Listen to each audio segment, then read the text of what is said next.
Come on. Bruh. Chop, chop. I still can't believe we found this fucking shit on YouTube. Sour apples. Man, hold up. Sour apples. Who goes to YouTube and just search for sour apples?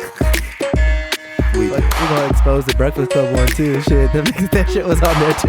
Yeah, I forgot what it was called, but it's on there too. We'll find it.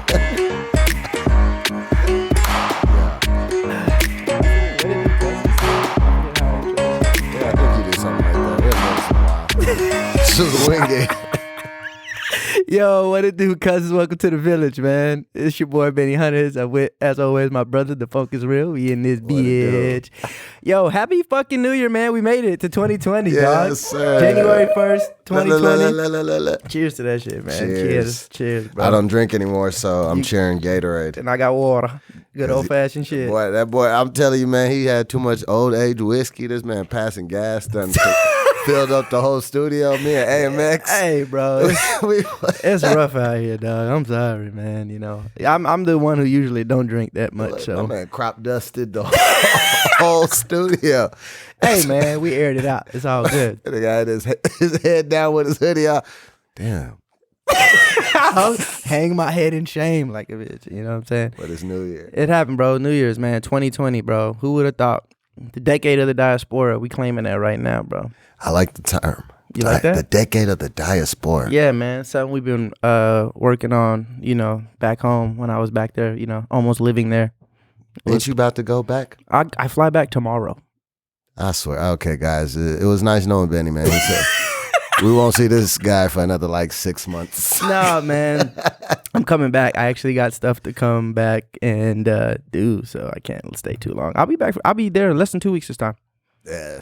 How long did he say last time? I said 2 months last time. It ended up being like 5. You know, there is usually an extension involved, but this time I can't afford it. Okay, I got a job that I have to come back to. Everybody asking questions. Wait, you have PT? You know what? I'm gone. Okay, I'll see you when I see you. But I'll be back, bro. You know, I gotta make sure I get my washout check. I gotta make sure they don't screw me. So they definitely will. Yeah, for all y'all who have no idea what we're talking about, it's what happens when you're in sales. They try to fuck with your money. But anyway, yeah.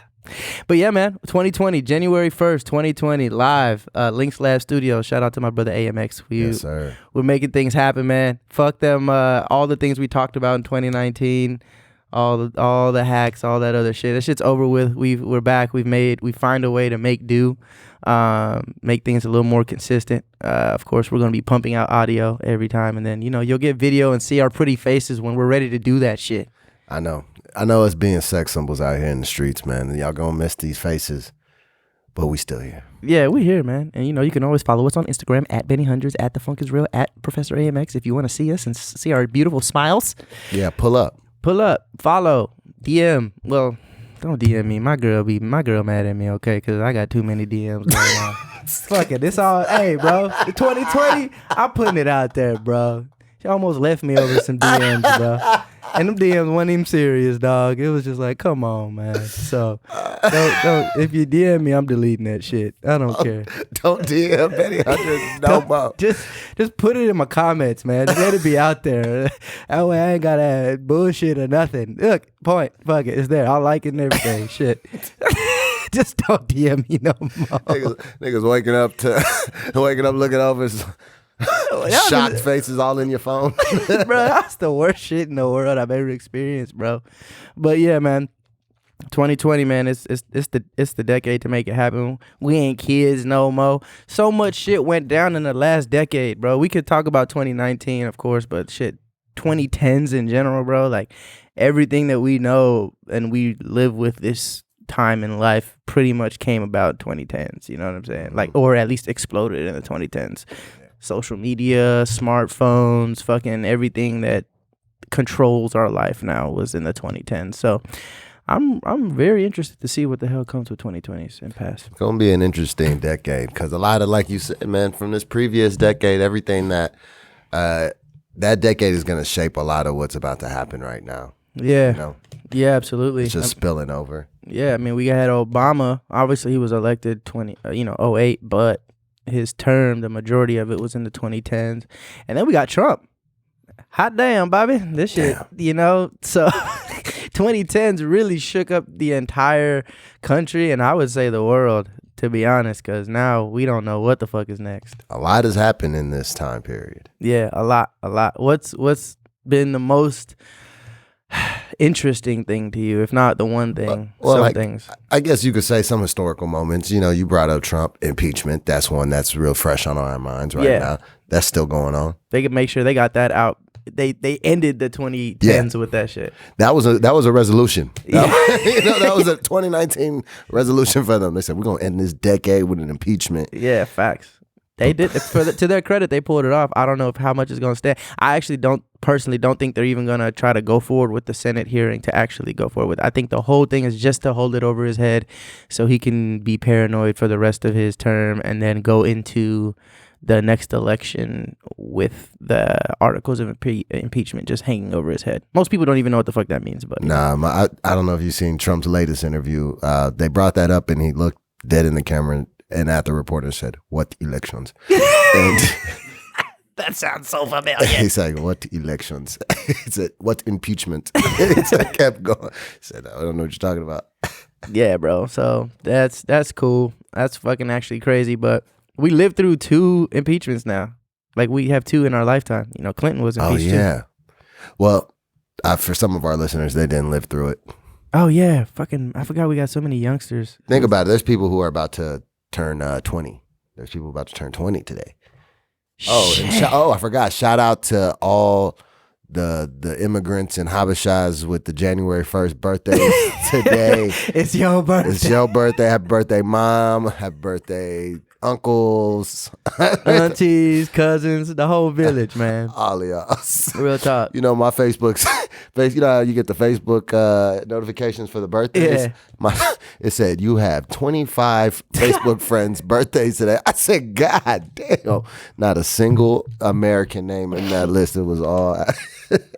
bunch of us. That's funny. Bunch of us. My boy Philip, shout out my brother Philip, and it is actually his birthday today. And he's, not Ethiopian, so it's actually his birthday today. That's actually his birthday? It's actually his birthday, January 1st. Shout out my brother Philip, man. Happy birthday, bro.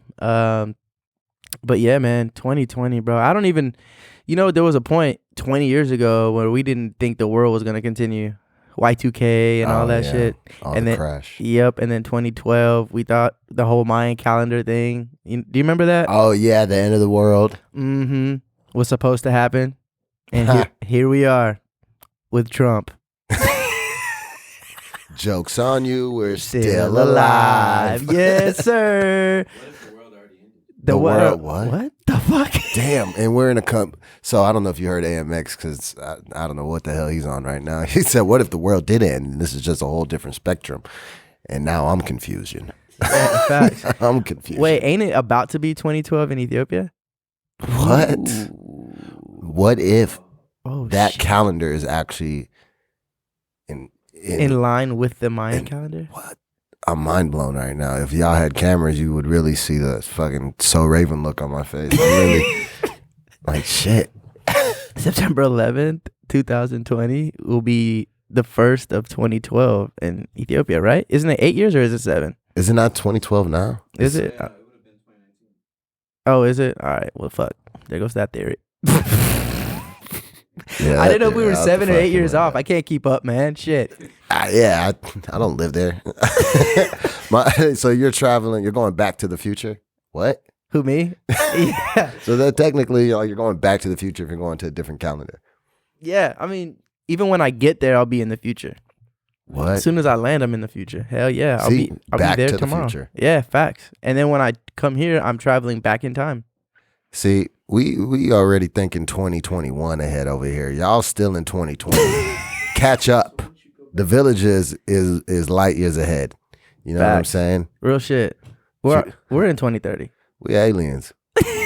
Well, you was an alien. I was an alien. That shit used to say it on my card. It says alien resident card. Doesn't even say. That's like alien. That's such a fucked up term to use for immigrants, And bro. then you got my little big ass baby picture on that little alien head shaped baby. So it looks so wrong now that I think about it. Yeah, man. Damn. So if we just fast forward past the first 8 years, I guess, or 9 years, 2019, a lot of shit did go down this year. What are some of your favorite moments? Okay. Well, do you want to start with the good or the bad? I guess we could start with the good, I guess. I say start with the bad. Start with the bad? Shit. All right. So, all right. Well, there's personal things. What are some of those personal things you do regret in 2019? I don't want to use the word regret, just some shit I went through. Oh, I get, yeah, you're right. Learn from. I mean, there's like physical things that happened to me. I got into I talked about this on a previous episode. I walked into that gutter. Remember in Ethiopia? That shit banged up my body real bad. I thought you was going to say the car accident. That's next. Oh, I'm just giving you chronological order, right? So that happened first. And like I still do. And then Nip, obviously. I mean, I'm wearing a hoodie right now. R.I.P. Nip, man. R.I.P. Ermias, bro. That was terrible. It was a terrible time. And then coming back here, and then within my first 2 weeks back in the States, I get into that nasty ass car wreck that I still haven't like recovered from fully. So, yeah, my 2019, to keep it a buck, my 2019 was ass. Yeah, it was pretty bad. You know, obviously, I met a very special person, and I'm with them now. But outside of that, that was like big. But outside of that, man, it's been a lot of stress, bro, a lot of L's. But the best part about it is perseverance. Like I've also learned that, my ability to push through shit and get through shit. So in the end, it nets positive. But it was a lot of struggles, 2019, bro. A lot of being in my head. I don't like to use the medical terms that they give you, anxiety, depression, and all that shit. I hate when my doctors try to tell me that's what I'm going through. I just be like, nah, man, I'm human, bro, and I'm just going through shit. That is human to have anxiety and depression. Yeah, I just like to think that that's all it is. It's just part of being human. It's like you don't have to. The first step is acceptance. All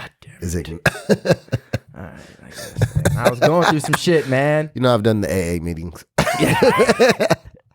I had some close friendships that I don't know where they stand now. All sorts of crazy shit went on in 2019, bro. But yeah, we here, bro. We made it through. That's the best part. That's 19.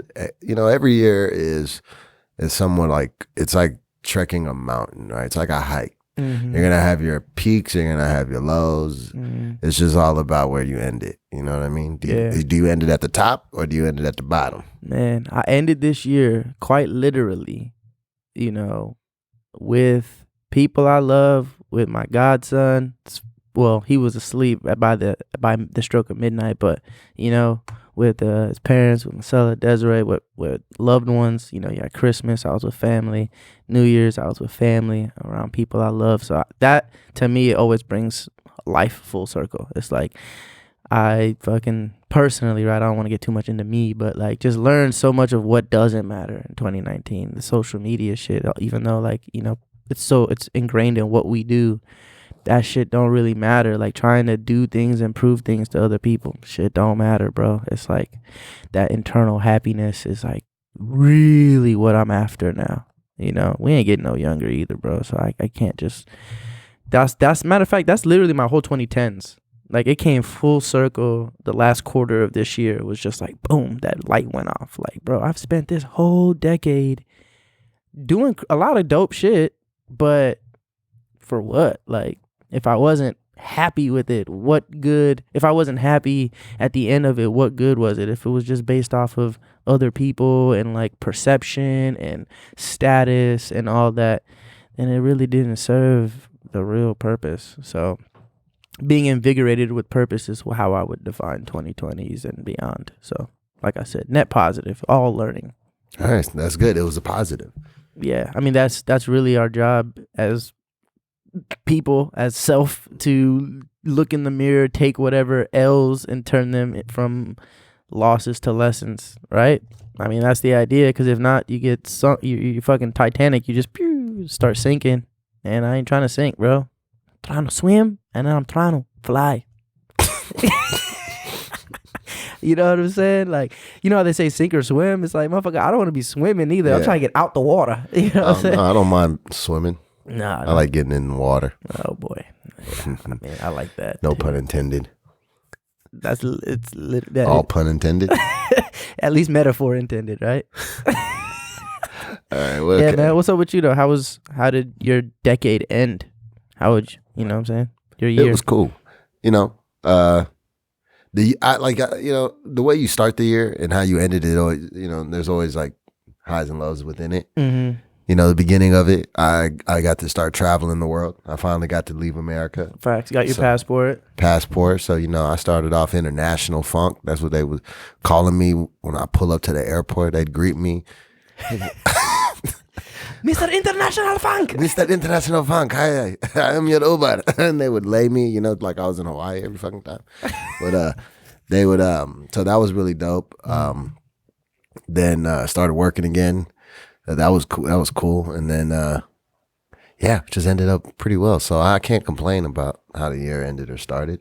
Of course, there were some fuck ups along the way, but, we just tread right through it and keep it moving. Facts. I feel like, a lot of the things that do occur, I take lessons from every time. You know Exactly. what I mean? Towards the end of this year, got into a little altercation from it.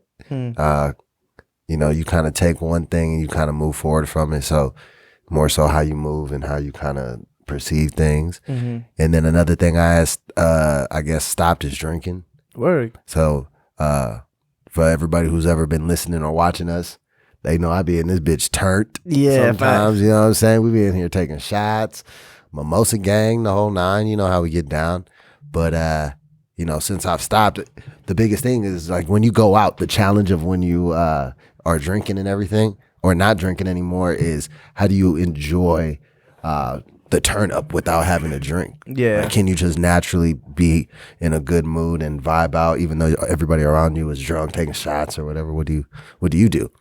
But naturally, I'm pretty outgoing already and energetic. Yep. So somebody told me who recently has stopped drinking for whatever reasons.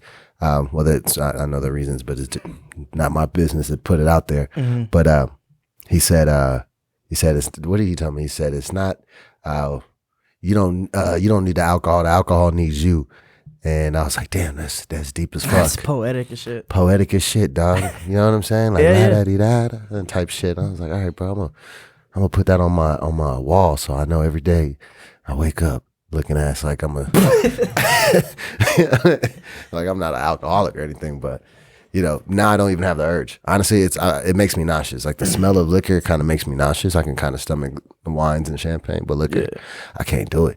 I see everybody taking shots around me. I'm cringing and I'm chasing too. I'm taking the chaser too because I feel like I just took the shot. No shot, but just chasing. I'm just like, give me a chaser, dog. I feel like I took it too, but I just be feeding off the energy and I'm turned up and I'm like, yo, I'm gonna just act drunk because y'all was acting drunk and so I could get away with it. Facts, yeah. Like, fucked up too, bro.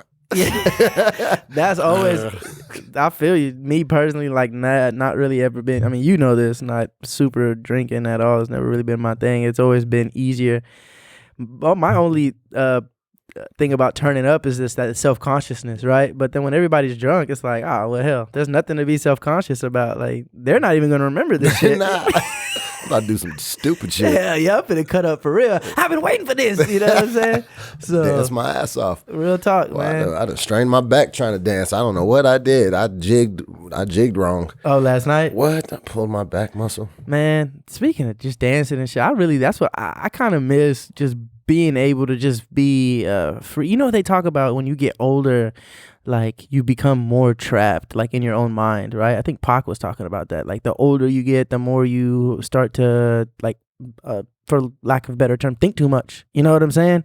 And I think like I want to get back to that youthful bliss that I had, where it was like I'm just going with whatever my passions are, whatever I feel convicted to do, feel, or say. You know what I'm saying? Rather than, because I'm telling you, I didn't even notice it until I started to take a, step back and think, like, I really, really bought into perception, bro. And I really bought into like how other people feel about what I'm doing, what I'm saying to them, and blah, blah, blah. So much so that like I almost lost my own way because I was too busy trying to make other people happy. You know, not to say you don't want to make others happy, but what good is it if you ain't happy? You know, so that's the win, bro. That's the big win. I thought I heard snapping. I was This like, nigga Abel's feeling the vibe right now. he's He over feeling here the vibes. just poetic, my man. This is therapy. You know what I'm saying? But nah. Smooth sounds from the villagers. Yeah, bro. Cause you kind of attract when you're on that shit, worried too much about what other people say or whatnot, you end up attracting the bullshit you're trying to avoid. It's the energy. It's the energy. The energy you put out is what you're gonna get back. Yeah, facts. And I almost feel like I felt better when people thought I was an asshole. I felt better when people were just like, when I didn't feel like I needed to explain myself. I felt better because at least I knew I was being me. You know what I'm saying? And I know my intentions, and I know that I'm not a bad person. It's just that like my convictions hold me to a certain standard, and if I lower them standards, I end up attracting the bullshit I don't want. But if I keep to my own standards, then some may be happy, some won't. But the only thing that's gonna stick and the only shit that's gonna stay around me is what is attracted by my own standards, which would be my standards. You know what I'm saying? Bro, you don't want to lower your standards because then you're going to get in the mud. Yeah, bro. And you don't want to get there. I don't, bro. I don't. And I don't want to get caught up in trying to like fit in or whatnot, or like try to do what others want me to do. You know what I'm saying? Because then it's like, all right, cool, bet I've got this friendship, or I've got this, you know, whatever group around me. And then what happens? What good is that? Because now I'm lost. I can't even be myself, you know? And it's weird. The other thing that I realized too, and when I think I posted it on my story, and when I thought back about it, it has like a negative connotation, but it's more realistic. It's not really like, I don't want to say it's a bad thing, but it's reality. It's like, I don't want to say all people.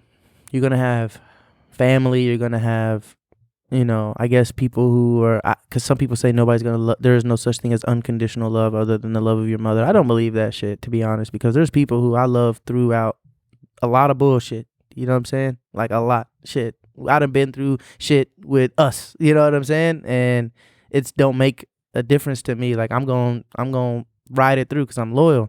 But I did realize that a great chunk of who and what you deal with out there is because people don't necessarily care about you as an individual. It's more so about like what you can do. You see what I'm saying? Like what you can do, whether it's for them, how you can impact them, whatever the case may be. It's like, you know, and that was a big realization that I needed to come to reality with. Because I think before I understood it, which is why I always placed value on what I could do, you know? And then I got into my hippie shit, you know what I'm saying? If I'm getting real personal, like shit, my family and shit changed in this decade, you know what I'm saying? Like a lot of shit changed in my life, you know? So it was like, I just became very reflective, and now thinking about it, it's like there's no need for me to overthink shit anymore. It's just like, man, I'm just gonna be me and be happy with myself, and those who appreciate it will stick around, and those who don't will bounce. And I can't really place my own value on what other people choose to do in my life. And I say that out loud just so other people, whoever hears this shit, can, hopefully it resonates. You know what I'm saying? Because there is no point in caring that much and how others feel about you or being invested in you if you are not happy. Because there's nothing they can do to change that. Like there's nothing anyone can do to change your happiness. That shit's within. So, and it's nothing, you know, people grow apart over time anyways. Man, just naturally. Shit. Just friends. If you look at your life over time and you think about the friends you've had as you grew up to now, how many of them are still your friends? It's a very few that probably are still, really. Yeah, right? You know, if I'm keeping it a buck though, that's probably been the hardest part, is because a lot, like my friends that I grew up with, like my boys are still my boys. So I think what tripped me out is that having other people come into my life and thinking that I was going to have that sort of connection with them, and actually having that connection with them, and then also experiencing them leaving for whatever reason, fucked with me like big time, because that's not something I'm used to. It's like, you know, us three are in this room, have known each other our whole lives, but we're not related. So as much as we do consider ourselves family, or each other family, we are together by choice. You know what I'm saying? These are very, very, very, very strong friendships that shit, actually, in our case, both of our cases go back generations. They start with our parents. You know what I'm saying? So we are used to very tight knit groups, so close that we consider it family, right? Like it's hard to decipher who's family and who's not within our circles, right? But then you gain these other friendships, and man, I don't know, maybe I'm just fucking naive. I think I realized how naive I could be because I thought I wasn't, but I can be naive, you know? Because this fucking world is full of people that will come and go, and it's not a bad thing necessarily. Like, as long as you're aware of it and you don't get too hurt by it, you know what I'm saying? Big learning lessons for B, for sure. I had huge learning lessons that I had to have. God bless you. You gotta let that out, man. You better sneeze. I ain't want to blow that shit into the mic. My boy pulled a back muscle doing that shit. Oh, I already pulled one yesterday. Yeah, see? Yeah, bro. You gotta let that shit out. But yeah, bro, you're right. People come and go, and that's okay. The seasons, man. The seasons. If you look through, you look through your life. Yeah. You look through the pages, you'll see chapters where you got moments with people that aren't there anymore. Even though it's not to say you're not cool with them anymore. It's just you shared moments in time with them, right? And then life happens. Yeah, and it's nothing wrong with it. I guess we should just be willing and able to appreciate the beauty in that time. Yeah, that's all it is. It's time. It's history. Yeah. You know me being a big history nerd and stuff. So history, the way I look at history, even when it comes with the history within your own personal life, it's moments that you can take and either grow from and learn from. Yeah. And moments you can cherish. Yeah. So a lot of times when you look back in things you've done, or I guess you can say didn't do, again, those are things you take from and you can you use it towards bettering the time in front of you, your future. Yeah. So that's where I take from history. I look at those moments and I think, what could I take from that moment that I can do better, or that I did do well, that I might not be doing, that I can apply. Right. Yeah, so even like within history and government and stuff like that, a lot of times we learn history so we don't repeat the same mistakes, but lo and behold, we tend to do that either way. Exactly. Right. Yeah. And they always can draw back and be like, yeah, remember this time in 1920 something similar had happened, and like the impeachment, Nixon, all of this stuff, Watergate. It's like, oh yeah, this is no different from whatever Trump gate or whatever, whatever his shit is. Yeah.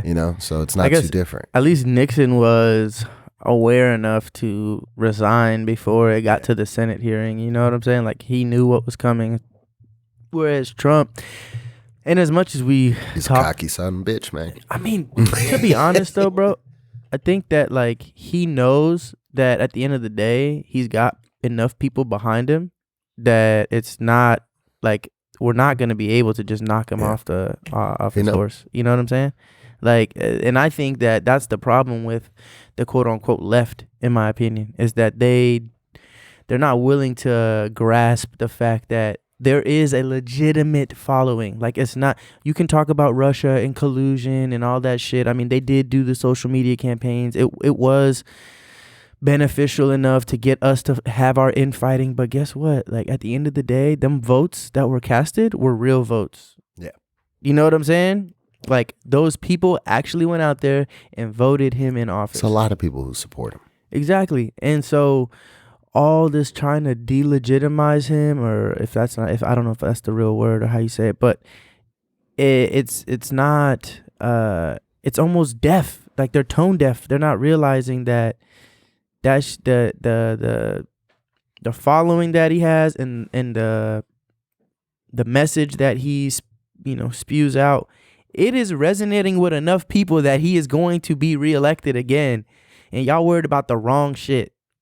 You know what I'm saying? Y'all over here trying to discredit him, but y'all spent that whole damn election trying to discredit him. Y'all spent the whole primary before that when he was up against 16 other legitimate politicians and beat all of them trying to discredit him. What they do not understand is that the people have just had enough of the bullshit. And that's why he got voted in. And what did they continue to do? The bullshit. And that's why he's gonna get voted in again.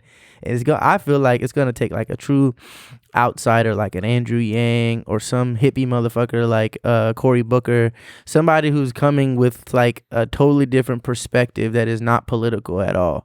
You know, Cory Booker is literally all about the love. That's his perspective, is on some love thy neighbor shit. You know what I'm saying? And will it work? I don't know, but it's different. You know what I'm saying? Andrew Yang is literally just doing it by the numbers. You know what I'm saying? He's looking at it and he's like, yo, these people who voted for him because their lives, you know, not to belittle it, but their lives sucked. And why do they suck? Because the real reason why it sucks is because they're not getting money and, you know, like blah, blah, blah, blah. But, you know, who's giving the message to them that tells them, hey, I'm going to get you more money? Nobody. They're all just saying Trump sucks, don't vote for him. Well, Andrew Yang, who I fuck with personally, is like, yo, you ain't getting no money because all your jobs are being replaced. No, he's it's right. It's like facts. You know what I'm saying? Your jobs are being replaced by robots and by Amazon. And so all I can do is make sure you at least have some baseline amount of money, which to me isn't that unheard of. A universal basic income makes sense in the most prosperous country in the world. It makes sense that motherfuckers can get $1,000 a month, $12,000 a year. The standard deduction, by the way, that on Trump's new tax plan is $12,000 a year. Goddamn, Abel moving around making all this noise. Shit. All right, sorry guys. The standard deduction, which means, all right, when you do all your taxes in America, at the end, you can do what's called a standard deduction, which is whatever you made minus this, and that's what you pay taxes on. Or you can do a quote unquote itemized deduction, which is where you deduct things piece by piece, your interest on your house, blah blah blah blah blah blah blah. Whichever one is the biggest number is the one you choose, and then you take it away from your income, and then you pay taxes on the rest. That's how it works, right? And if the $12,000 is what we're using as the bare minimum, it makes sense that you give everybody $12,000. Like, you know, like it makes sense. You're saying $12,000 a year is poverty. Well, shit, why shouldn't every single American citizen get that to them? Or any tax-paying individual, actually, I believe, because you don't even have to be a citizen to pay taxes, right? So anybody, I think it's American citizens. I don't know but the point is that to put money in people's pocket, imagine if every homeless person had $1,000 a month, right? That $1,000 a month they could use to get into some low-income housing, to fucking take care of themselves, get themselves up and able to get a job, which will, you know, stimulate the economy. Or you have people who have families, us, you know what I'm saying? You have student debt issues, you have all this, you have all that. That $1,000, though it's not a whole lot of money, I feel like could help. So that's me campaigning. Andrew Yang. What is it? AndrewYang2020.com. Yeah, Yang Gang. You know what I'm saying? So I feel his perspective. You just got the sponsorship. Yeah, bro. Holla at us, Yang Gang. You know what I'm saying? Come pull up on us. I'm pull up gonna tweet on the village. But nah, bro. But you know, all the politics aside, I do feel like you know, America is still lost, bro. Like, and that's what I'm hoping. I'm scared. That's the only thing I'm scared of to go back to Ethiopia, is because when I get there, I fucking get that feeling, bro. I get that feeling like, man, this is so not America. You know what I'm saying? They're no better off either, though. They're no better off from a political standpoint, but like, it's just different. It's hard to if you're gonna deal with bullshit everywhere you go, it's almost like, man, I'd rather deal with the bullshit where everywhere I go, it's at least like my people. Or this may sound fucked up, but I do have somewhat of an advantage, whether it's, you know, knowledge or you know, my, you know, business perspective or just anything. You know what I'm saying? There is an advantage that we have when we go over there, you know. Even from the banking perspective, like, people don't know, if you go over there and you take dollars and put it into the bank, you're getting an astronomical interest rate, like that you get from sitting it in a checking account. You know what I'm saying? This is money you have access to that you can go spend. You get like 24% a year. Shit. You know what I'm saying? And of course, that money is being converted to birr, so you're never going to see those dollars again as dollars, but it's going to grow, you know? And so they give us all the advantages to go back there. And if it may work, this may work as like a perfect segue into why I call this decade the decade of the diaspora. Is because with this concept, with this festival, if you will, that we're putting together, Diaspora Homecoming. Shout out my cousin Nate Enzo on Instagram and Twitter. You know what I'm saying? He put in a lot of work with his entity Allure, which is, you know, like an agency that he's built out there, and building this thing that we talked about it's 2020, 5 years ago. We started this idea, Diaspora Homecoming, which is like, you know, he went to Howard for law school, you know, and he did really well for himself, and he was like the president of their ABA group or whatever, and he spoke at graduation, so he made a name for himself. And you go to Howard, what's the, you know, nationally everybody knows Howard Homecoming, and so that's what kind of like where the concept arose from. And you know me, I live in Texas, so when I think, you know, big things, I think, you know, South by Southwest, Texas Relay. So I think festivals, right? And so we had been brewing on this idea of creating a Howard Homecoming meets South by Southwest sort of event out there, where you have parties, of course, you know, concerts, nightlife, but you also have like conferences and panels and big events that invite people to come out and speak about how we can be of a benefit to Ethiopia. How can we invest in Ethiopia, or what can we do? You know, move to Ethiopia, and how would that work? And growing yourself and growing the economy out there. And so this year, you know, 2020, it's finally, you know, we're kind of, you know, cutting the ribbon, if you will. And you know, it started, of course, with New Year's Eve. They already started, you know, with the parties and stuff out there. Everyday people, shout out DJ MoMA, you know, shout out Sada, Chef Bole, like everybody out there. It's like they're already out there in Ethiopia right now. That's why I'm leaving. It's because we started talking about with MoMA. It was kind of spontaneous. You know, he came out there last year while we was out there. You know, his roots trace back to the Horn too. You know what I'm saying? And so he was out there, and he just happened to be coming through Bole International, which is of course the airport in Ethiopia. And so, you know, we kicked it. We had him, you know, spin for a couple of nights. Him and Meta, DJ K Meta, shout out my man DJ K Meta, and we did an event out there together. And it was like, yo, what's the likelihood of bringing everyday people out here? And you know, to his credit and to the whole squad's credit, we made it work. And so January 4th, you know, a day after I land, you know, I'll be hosting along with Nate, along with Milu. Shout out Milu. Milu Presents. And, you know, we've got DJ Oso out there, DJ MoMA. It's a whole movement that went out there to literally bring something from the West and, like, you know, just drop it in Ethiopia and say, hey, like, you know, this can happen. And, you know, we have the conference that we're referring to, you know, it's a tech/investment conference, you know, women empowerment, like all the things you need to establish a solid foundation to grow an economy and grow a society, right? The backbone of any real society is, in my opinion, like the women. Without, you know, women, you can't really do anything, you know, not only obviously literally because they are, you know, everybody's born from a woman, but because women tend to be more solid and how would you say, consistent in their work and business and management, things like that. So, you know, we're all about female empowerment. Shout out Ethiopia, Hala Mariam. She's going to be out there. She's going to be like the keynote speaker for our conference. Shout out, man, I can be out here shouting people out all day, but Noel from Network to Net Worth, he helped put a lot of that together. Kudu Ventures, he got like $3 million from the US, which is like 100 million bur, and now they're using it as seed money to, you know, invest in people and invest in companies out there to, you know, help start them up. It's a lot going on, and that's why I say it's like you get out there and it's almost like, shit, I almost don't want to leave. You get the itch, you know. But, you know, I'm gonna be out here for at least a few more years. Hell, I might go back to school, wrap up a master's or law school or something. And then 5-10 years from now, I'm telling you, bro, I really don't see, unless I get into something that truly keeps me here, like, I don't know, starting a company here or going into some sort of government work. I don't know. I don't know how long I'll be here. Because there is so much going on in Ethiopia, and there's so much that we can add.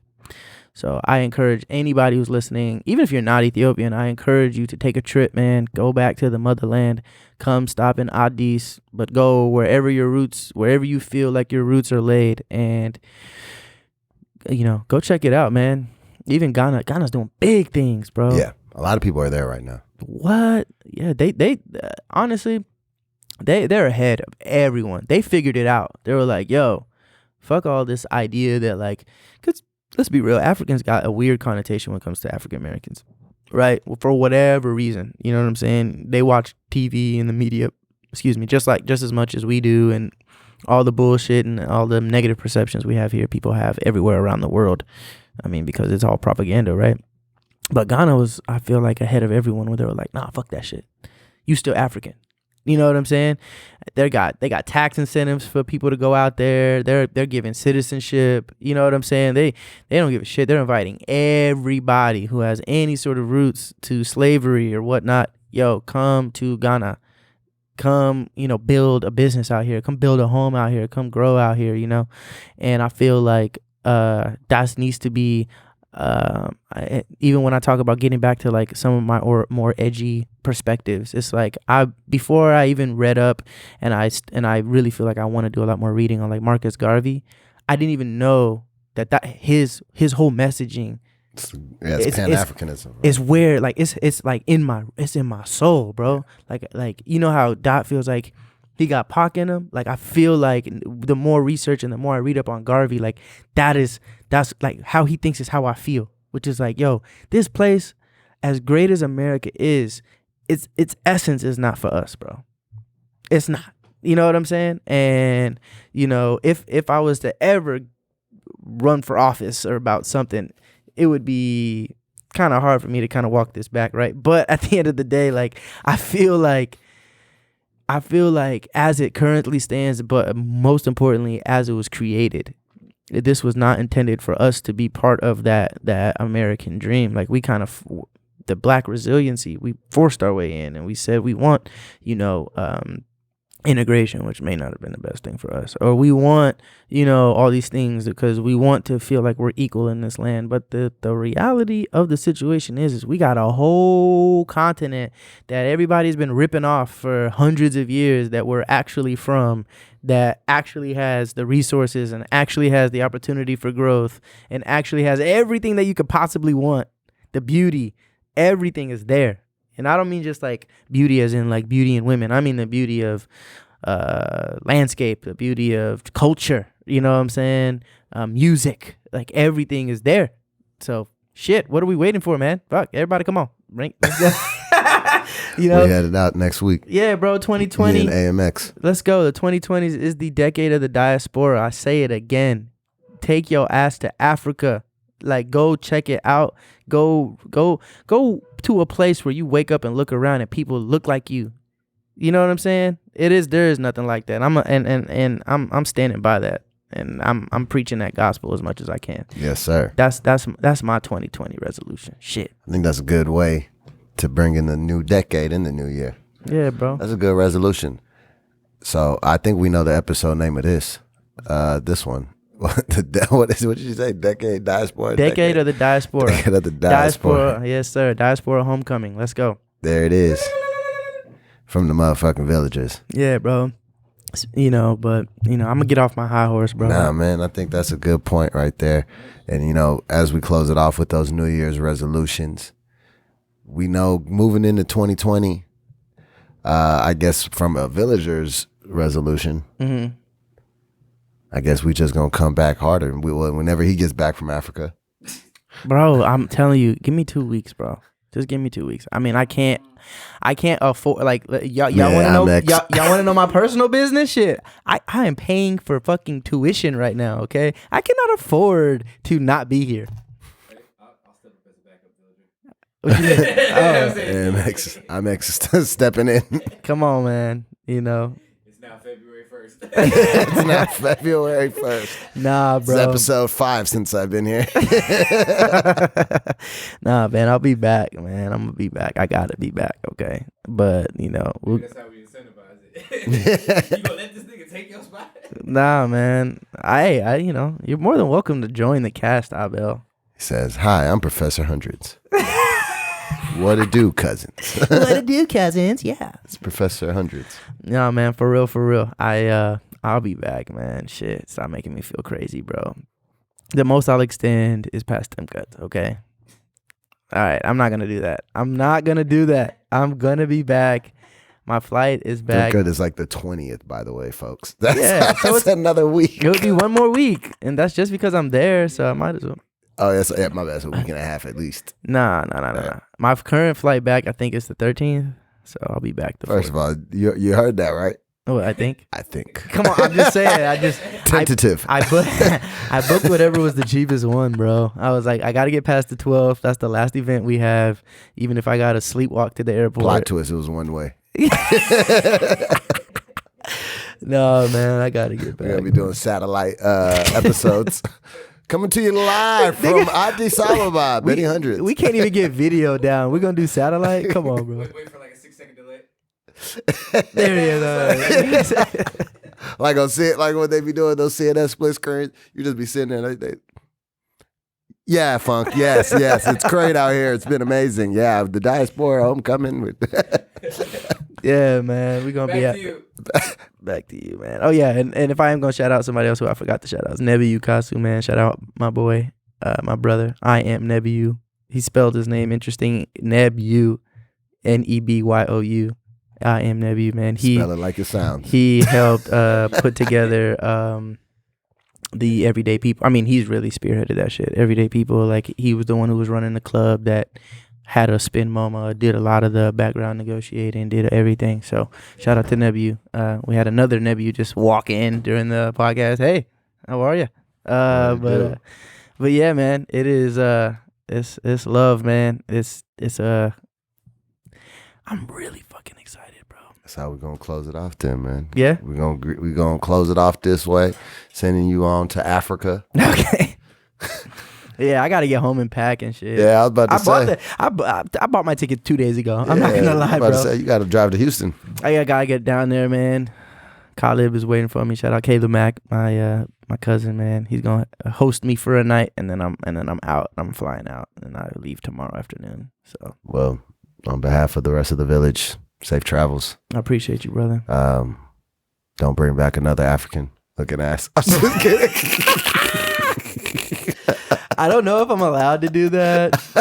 I don't know. That shit gonna be funny as shit. It's like, so I was passing by this village. Saw these kids that just followed me to the airport. Threw one in the luggage, called it a day. Come on, son. I call you son because you shine like one. That's so fucked up. No, man. I got enough on my hands, bro. God. That's just funny. Yeah, man. But yeah, bro. Peace, love. You know what I'm saying? Yeah, man. Suck it easy. Suck it ezy, man. I knew it. I knew it was coming. I have to play the outro. My damn self, right? Oh, yeah, you got